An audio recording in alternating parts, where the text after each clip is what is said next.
What we have done is to define spiritual approach, the strength of spiritual approach, and the weaknesses of spiritual approach. What about the professional and management approach? When trouble blows, Jehovah sees, Jehovah knows. I welcome you to another edition of Ecclesia Peace Network, an initiative for the promotion of the peace of the household of faith. What about the professional and management approach? Professional approach applies secular and professional principles. Researches have been done, studies has been done, and therefore professionals have come up with principles that can help conflict prevention, that can help conflict management, conflict resolution, that can help us in peace building and also post-conflict strategies. This approach emphasizes the need for church leaders to be trained in peace and conflict strategies. If researches have been done, if studies have been done, and we have come up with principles, guiding principles to prevent conflicts, it is only normal for people to be trained in that heart. It is only normal for people to be trained so that they can develop the right competencies against conflicts. What are the strengths of the professional approach? Number one, it provides practical and structured approach to church conflicts. Having a structure, meaning enshrining a culture that determines how conflicts will be handled. Number two, it takes human factors into consideration. Like I said the other time, the church is not just a spiritual organization.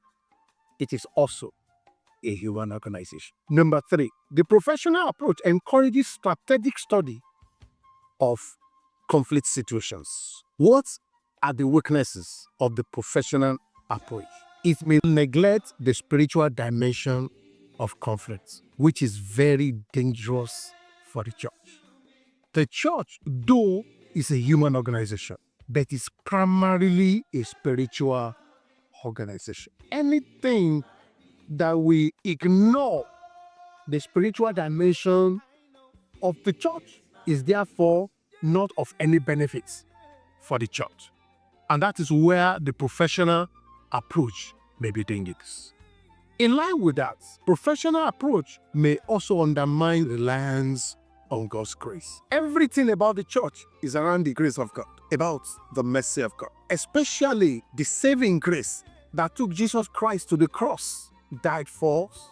On the third day, he resurrected and qualified us for eternity. And once you remove the aspect of grace from the church is empty. And as we take up to the third approach, the integrated approach is the last approach, which I consider as the most effective approach, which integrates the spiritual approach and the professional approach together. And what is the integrated approach all about? Number one, it treats the spiritual and professional approaches as complementary and not conflicting. There's a tendency to think they are entirely conflicting, but that is not true.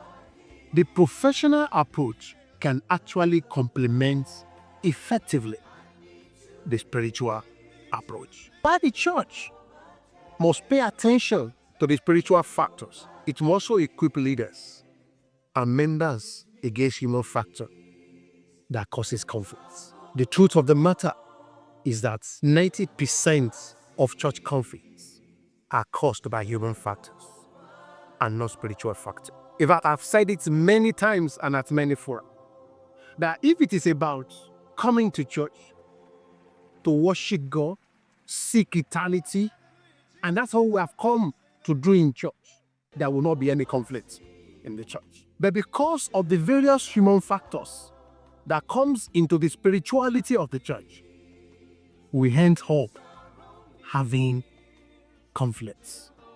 in the church.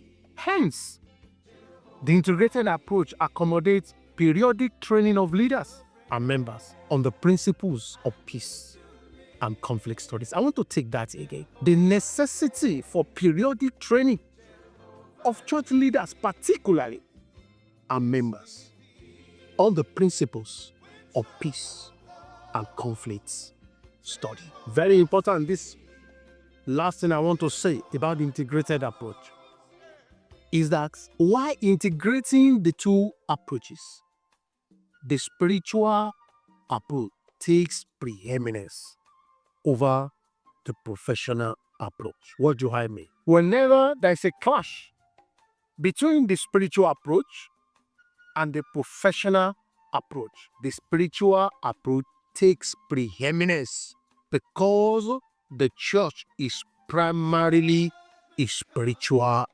environment. I want to conclude in this way. And the church of God must take this last statement as an important statement. Professional skills can be a tool for spiritual principles. They can be tools for spiritual growth. It is like having accountants, medical doctors, lawyers in the church. And the church is blessed through their skills. In my church, we have a small clinic where doctors and nurses attend to people every Sunday. It is bringing their skills to be useful to the church. Trained accountants, they are the one in charge of church finance. The same way, the church can bring professionals in the area of peace and conflict studies to help her whenever there are crises, or even to prevent crisis. The integrated approach is adopted as the strategy for this vision, and it will influence every other discussion that we're going to be having from now. Until we meet next time, shalom.